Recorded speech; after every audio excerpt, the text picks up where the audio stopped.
I am with Bryan Dattilo and Lindsay Arnold, and it's so great to see both of you. And Bryan, the big news, you're back on contract. It was a big story. How do you feel about that? Because it's been a while. I'm glad it was a big story. And like I said, previously, I have no idea what I did to make it happen, but I'm really glad that it happened. I'm really psyched, and I can't wait for the new year and sink my teeth into some good storyline. Do you have any idea what the story is? Not one bit. Writing it. Are you going to make it up? Well, if I'm going to make it up, I'm going to be a huge part of it. So we could start with me doing a lot, like at least 2 or 3 days a week. I'm talking huge storyline. But no, I mean, we don't know what's coming up. We're in the past, we had such insight months ahead, almost a year at times. And now we're only X amount ahead now. So I really don't know whenever I get a script, I'm always anxious to read it and see what's going on, because that's usually our first tip on where it's headed. Right. But you realize, you and I've talked about this before, and Lindsay, you probably know this by now, but Bryan is such a fan favorite with the enduring fans of this show. You are such a favorite. Do you realize that? Do you know that? Even though you've been off the show, on the show, gone through all this stuff, they still love Lucas. It's just, right? So I think Lucas is the voice of the audience. A lot of times Lucas asks questions that the audience is like, why doesn't someone realize that? And then Lucas will just come in and ask it. And then the audience is like, thank you. So I think they identify with him in that aspect. But I also did a lot of traveling my first, 15 years on the show. I've been to every state and almost every small town, every Target, every Sears, every Joanne Fabrics, every giant Eagle opening supermarket thing. I've been at all kinds of malls. I've done a lot of PR outside of the show. So I think maybe that's and I'm usually very available for the fans when I do it.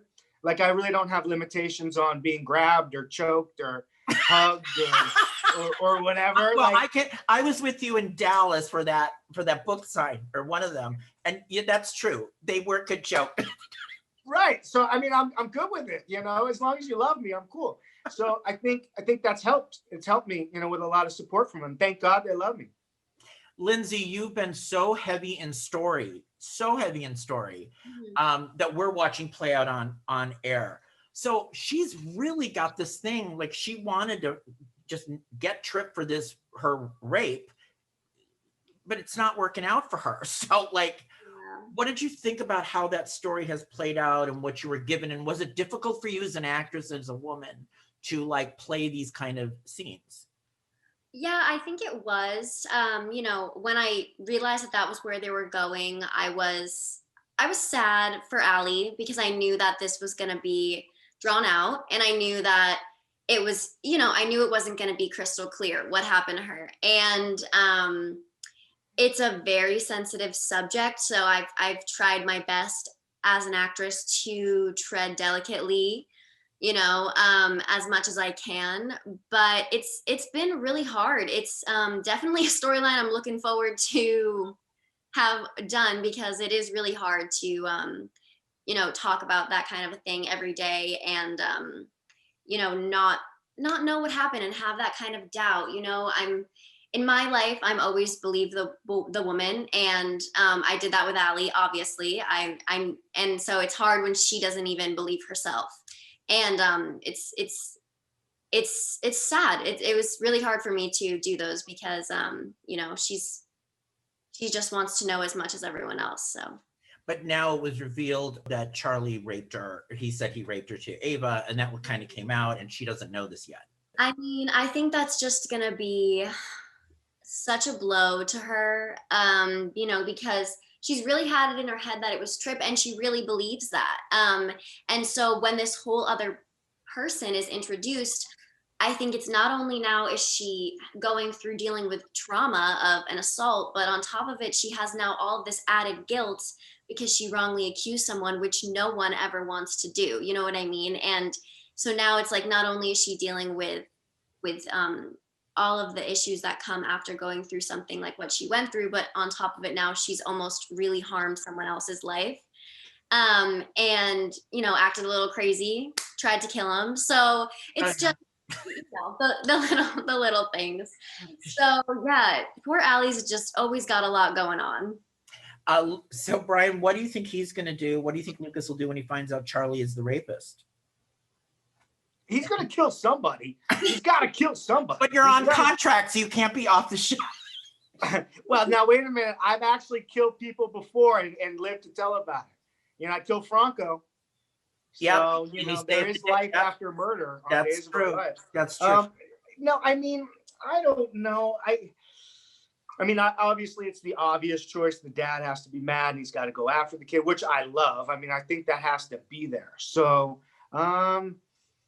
I look forward to maybe other levels of it, you know, the more vulnerable hurt side and the more like guilty side where you weren't there maybe for your daughter the way you should. So there's a lot of angles you could play on that. But yeah, I look forward to the confrontation, and then I look forward to it being, you know, not resolved, but moving on from the initial conflict to what really matters about the situation. And that's his daughter's well-being and, you know, maybe the other person's faults, I don't know. I can't wait to play it out and have it go full circle past the initial anger of it.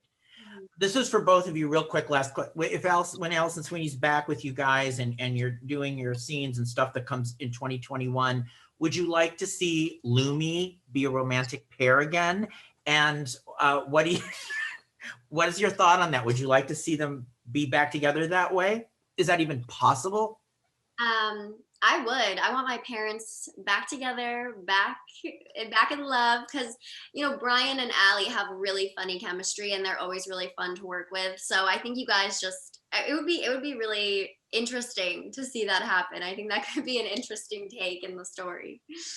It would be kind of weird because, you know, we're known for breaking beds. So I don't want you knowing that, you know, but it would be kind of funny, you know, because the older you get and you realize that your parents like are still in love, it's kind of gross. So I think it would be kind of fun to do that. I got no problem with it. She's a hard woman to tame. I think Lucas could do it. I think Lucas has a way with her that other guys have not in terms of leveling her out. She's always looking at somebody else, though. So you know there's going to be somebody else first up. There's going to be somebody who she wants more. And Lucas is always like, what? He's always looking in the mirror going, what's going on? It's right here, baby. But I don't know. We'll see. We'll see where it goes. We'll see. All right, guys. Have a happy holiday and happy New Year to you both. Bryan, it's great to see you. Lindsay, nice to see you again. Thank you, Michael. Bye-bye.